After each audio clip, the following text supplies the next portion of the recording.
Camp Kenan. Hey, what's going on everybody? Kenan here, and I wanted to share with you a little bit of a bonus video, as I do every Sunday. We had something interesting happen here today, and I want to show you. So we have some eggs, and it is the radiated tortoises, and we have a radiated tortoise hatching right now, and I wanted to talk to you a little bit about them. So here he is, or she, I'm not quite sure yet, but there is a baby radiated. Let's get you the focus there. There it is, look at that. How cool is that? Baby radiated tortoise, guys. Now what's so cool about the radiated tortoise is it's not an easy hatch. Number one, the eggs aren't that fertile.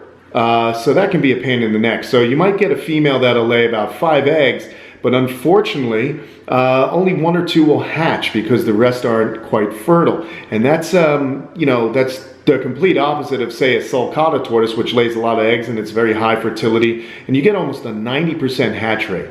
But the radiateds are different. The other thing that I've got to do with radiated eggs that most of you may not know about is diapause them.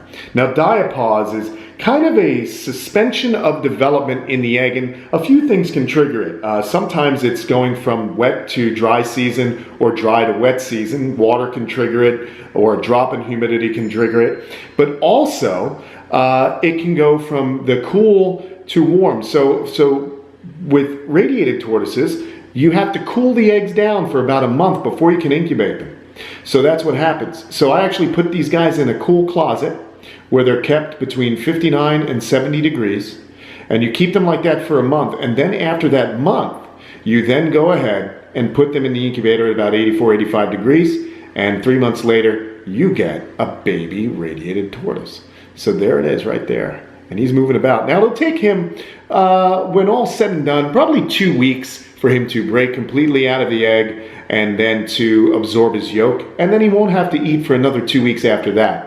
But the sooner you can get these guys started on foods, the better. And the more aggressive feeders, of course, are going to be the ones that make it or have the best chance of survival. And as you guys know, in Madagascar, where these animals are from, they are being over-collected for the pet trade in Asia, and they are also they're losing out to habitat and deforestation. So they're losing their habitat to development. It's a shame. Beautiful animal, an endangered animal. Here in the United States, you have to have a special permit to buy or sell them over state lines. So if you lived in New York and you wanted to buy a tortoise from me, you'd have to have a captive bred wildlife permit, and I'd have to have a captive bred wildlife permit.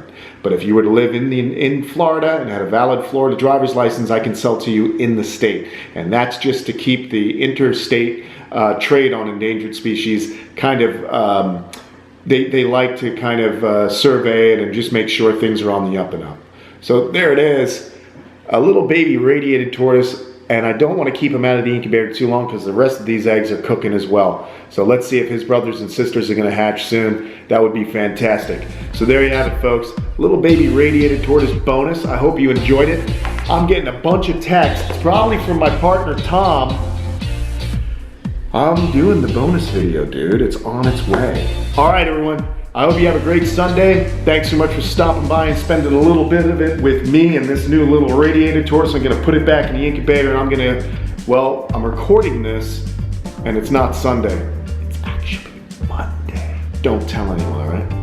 We'll see you later. So long.